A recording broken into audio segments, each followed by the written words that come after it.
Hello, I'm Dawn, and welcome to ARC Reviews. And today's ARC is She is a Haunting by, I'm gonna butcher this person's name, Trang Than Tran. They are Vietnamese American, and I believe a debut. She is a Haunting comes out February 2023. This is a very early review, and that's simply because I couldn't find an ARC that is coming out. Well, that's not true. We'll talk about it later. This is all I could find at the moment, and look at all this accolades on this book.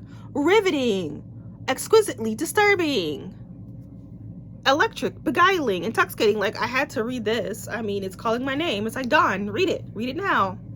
I forgot to introduce myself. My name is Dawn. Welcome back. I am a teen librarian in Illinois, and I review ARCs. This is YA, and it is horror paranormal. Let's get into what this book is about. This book is about, what's her name? Jade. I've already forgotten her name. Jade is Vietnamese American, and her father left her and her mom and her two younger siblings in America, in Philadelphia, and he was like, deuces guys, I got to go back to Vietnam and live my life. And that left Jade very bitter because she has to help take care of the family. She cannot really have a childhood, and on top of all of that, she's bisexual, and she is afraid to tell her family because she's afraid of how they're going to react. Her mom works very hard, long hours. I believe she works as a nail technician, which doesn't make a lot of money, and so she cannot pay for Jade's college. But Jade's father was like, hey, I will pay for your college if you spend the summer with me in my brand new hotel that I'm opening and help me with my website. She has no other choice because she needs to get the hell out of town. She and her whole family go to Vietnam, but only her and her younger sister go to the hotel. Her mom and her younger brother stay with her mom's family, who she hasn't seen in a really long time. When Jade gets there, like I said, she's bitter. She doesn't want to be there. She doesn't like her father. He left them. Whereas the younger sister's like, Daddy! And so she's like, fine, I will agree to do this, whatever. And whilst she has started to live in the hotel that they are now renovating, ghosts happen. I DNF this book at like 70%. Oh God, see the inside back cover for the Blockbuster marketing and publicity campaign. Woohoo! They're putting a lot of money and effort into this book. First of all, I think it's great that they are pushing an author of color. I read a lot of YA, and I can honestly tell you, this is probably one of the first stories I've read about a Vietnamese American. So I read a lot of Chinese, I've read Korean, Japanese, Filipino. I don't think I've ever read a Vietnamese girl. So that's great. I am glad that the publisher is giving them attention because they deserve it. The story, however, okay, let's get into it. Let's get into why I didn't like it. My dislikes. First dislike is the pacing. The pacing is ridiculous. It's ridiculous. My issue is that usually, books have a certain flow to them.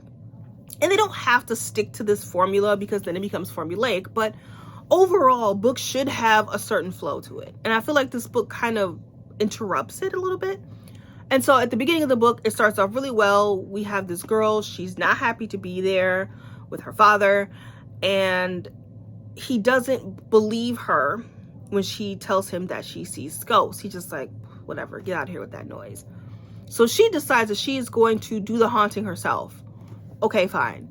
But that comes like 25% into the book. And then at some point, the ghosts that she really sees start to interact with her. And instead of it being scary or exquisitely disturbing, it was more like Casper the Friendly Ghost. I'm sorry. I did not sign up for Casper the Friendly Ghost. I signed up for exquisitely disturbing.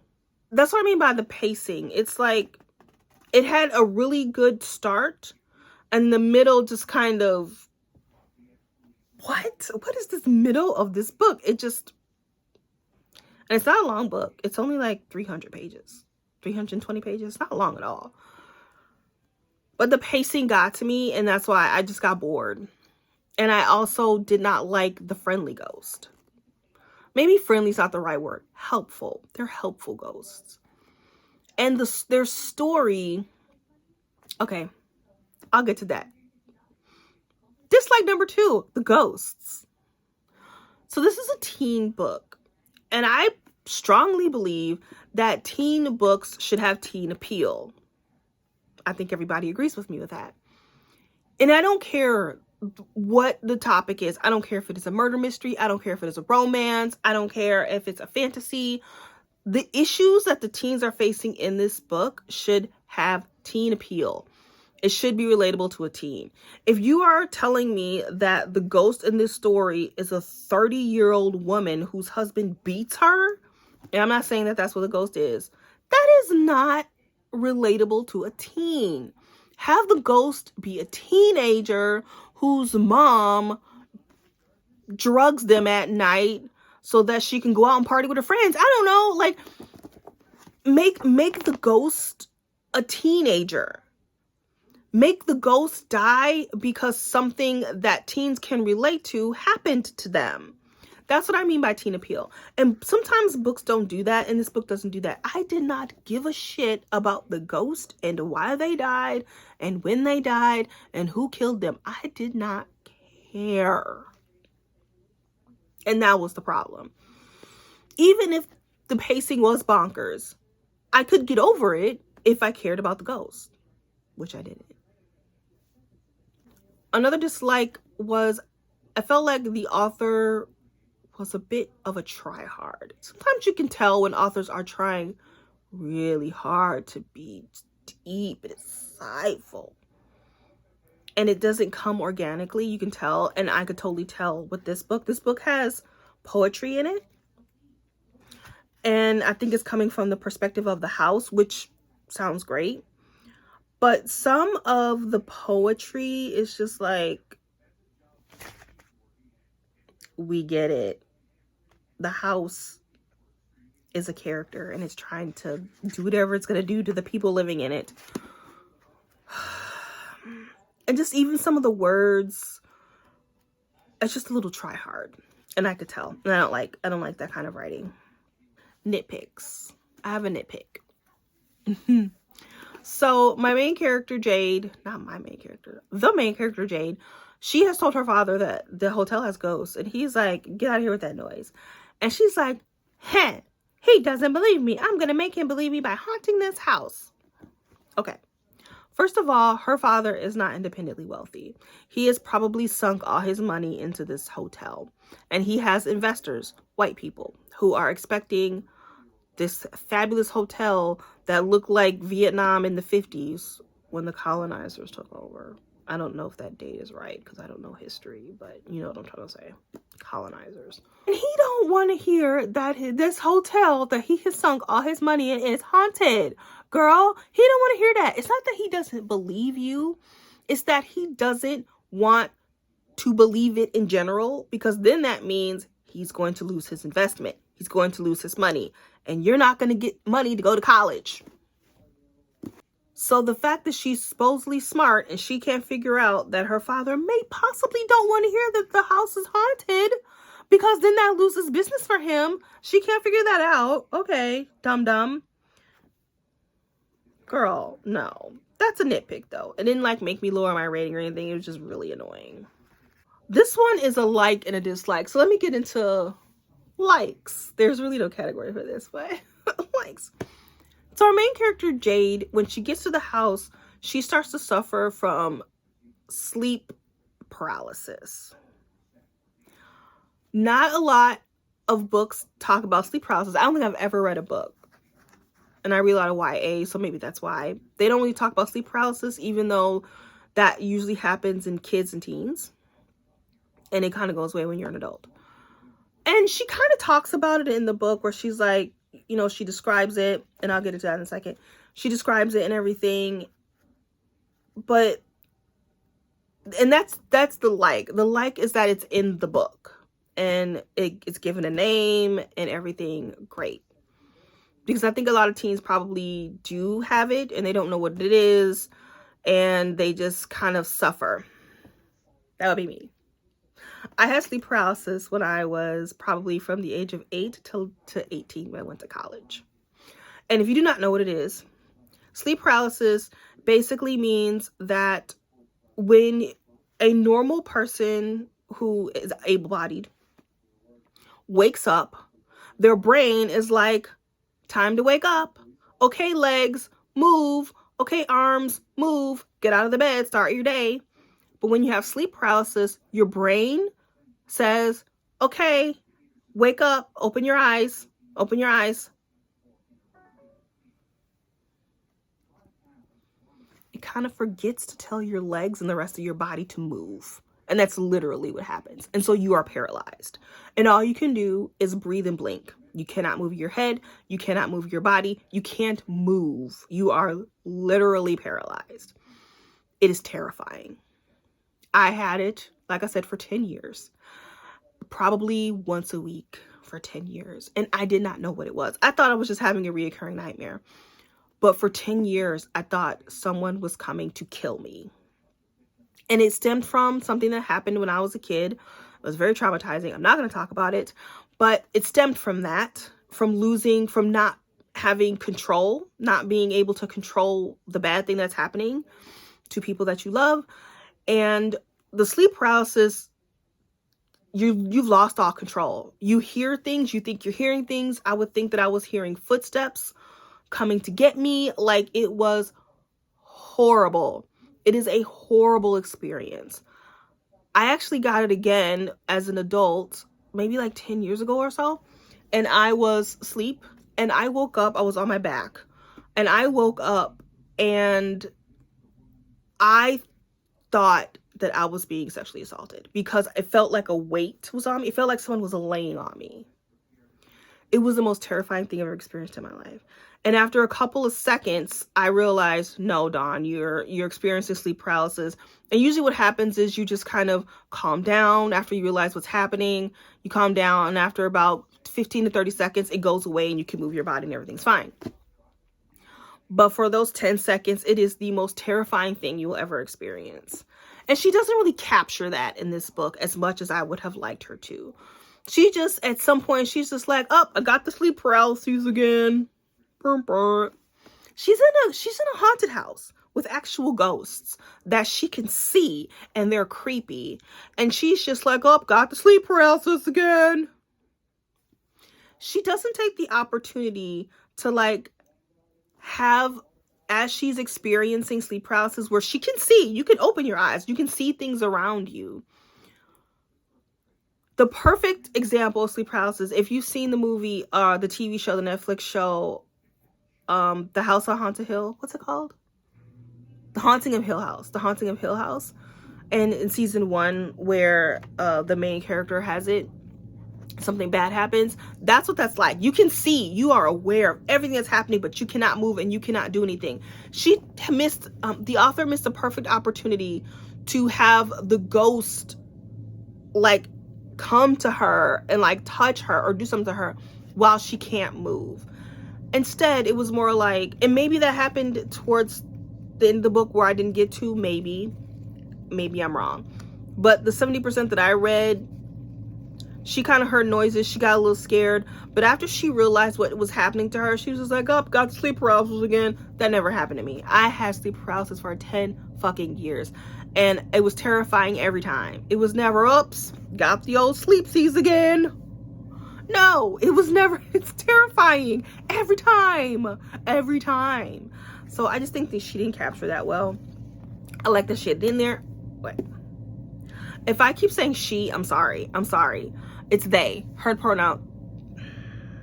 Their pronouns are they, them. So hopefully I edit them all out. If I don't edit them all out, I apologize. Her pronoun, their pronouns are they, them. Train. They, them. I just did not think that they did a good enough job with that condition. My favorite thing about this book was Flo. Flo was the friend slash love interest for Jade. Flo is the daughter of her father's partner. And Flo is just hilarious. Jade is just broody and moody and booty. And Flo is just like, hey girl. Like, she's just like happy. She's the exact opposite of her. She helps her like lighten up a little bit, enjoy life.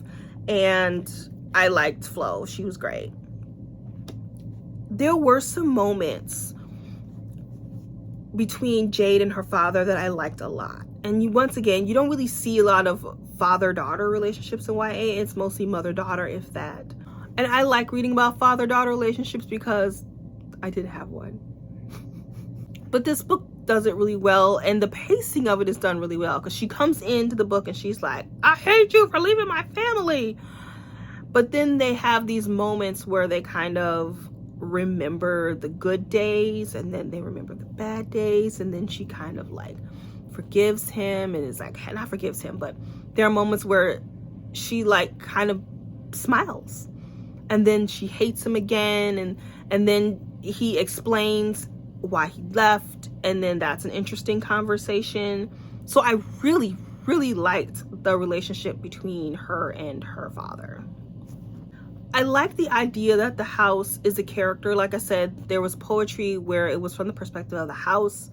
I did like that. However, it was still a little try hard, but I liked the idea of it. I just didn't like the execution. I am an English major and a rec major. My master's is in rec, my bachelor's is in English. I'm not a history major. I do not know American history, let alone Vietnamese history. So this book does give you a little bit of history into this actual town. So I was like, is this a real town? And this is a real town. And let me see if I can find the name of the town. Dalat. It is a real town. It was the French colonized it, and so they do speak French there, and it has a French looking architecture. Very cheery, happy town. And you do get some history into the colonization of Vietnam, and I enjoyed that part of it. And sometimes that can get really clunky when authors try to include some historical fiction in their books, but I thought that Trang did a really good job with that. It was very interesting. So much that I actually put the book down, went to Google, and looked it up. That doesn't happen often. I liked Jade as a character. Even though she was moody and booty and broody, she had reason to be. Like, you know, she had to take care of her family. She had to grow up really quickly. She is bisexual and she's afraid to come out because of, you know, they're Vietnamese. She doesn't know how they're going to take that. Her and her best friend have fallen out. I didn't get to the part as to the why. I'm going to guess it's because maybe she either came out to her friend or she made a move on her friend or something. I don't know. But regardless, she's lost her best friend, so now she has nobody. And so I can understand why she's moody, broody, and booty.